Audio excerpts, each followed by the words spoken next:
인간관계에서 화를 다스리는 방법 5가지. 감정을 인정하기.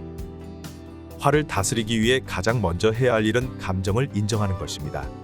화가 날 때 많은 사람들은 그 감정을 억누르거나 부정하려고 하지만 억눌린 감정은 언젠가 더 큰 폭발로 돌아오게 됩니다. 심리학자 다니엘 골먼은 감정을 제대로 인식하고 표현하는 것이 감정 조절의 첫걸음이다 라고 강조했습니다. 철학자 스피노자는 감정을 이해하면 그 감정은 더 이상 나를 지배하지 못한다고 말했습니다. 지금 내가 화가 났구나 라는 식으로 감정에 이름을 붙여보세요. 감정을 정확히 인식하고 나면 불필요한 행동으로 이어지는 것을 막을 수 있습니다. 스스로에게 지금 내가 느끼는 이 화는 어디서 비롯된 걸까? 라는 질문을 던지는 것도 좋습니다. 감정을 인정하면 오히려 그 감정에 휘둘리지 않고 평온하게 대처할 수 있습니다. 즉각적인 반응을 피하기. 화를 다스리기 위해서는 즉각적인 반응을 피하는 것이 중요합니다. 화가 나는 순간 즉각적으로 반응하면 감정적인 언행으로 관계에 금이 가기 쉽습니다. 심리학자 빅터 프랭클은 자극과 반응 사이에는 멈춤의 공간이 있다며 그 공간이야말로 우리의 자유이자 성장의 기회라고 했습니다.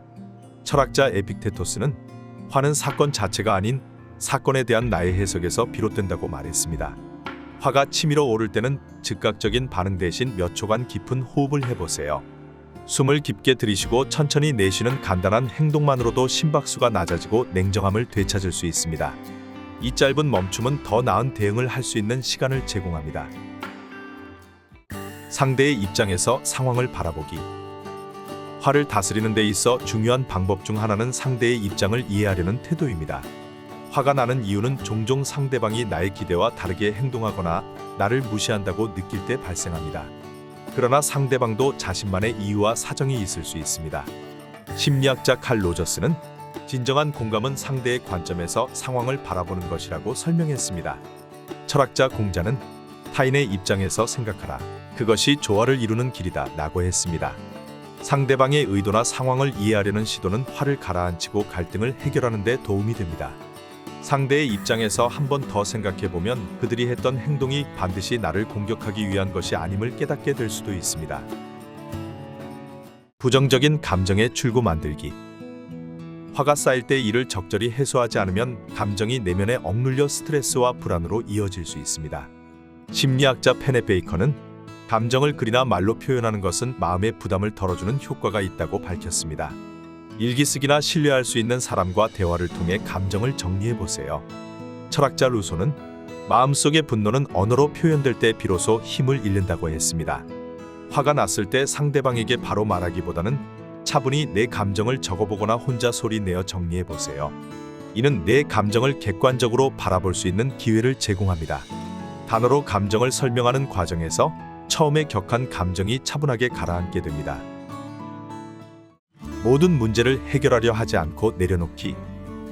많은 경우 화는 문제를 해결해야 한다는 강박에서 비롯됩니다. 그러나 모든 문제를 즉각 해결할 수는 없으며 때로는 그냥 내려놓는 것도 필요합니다.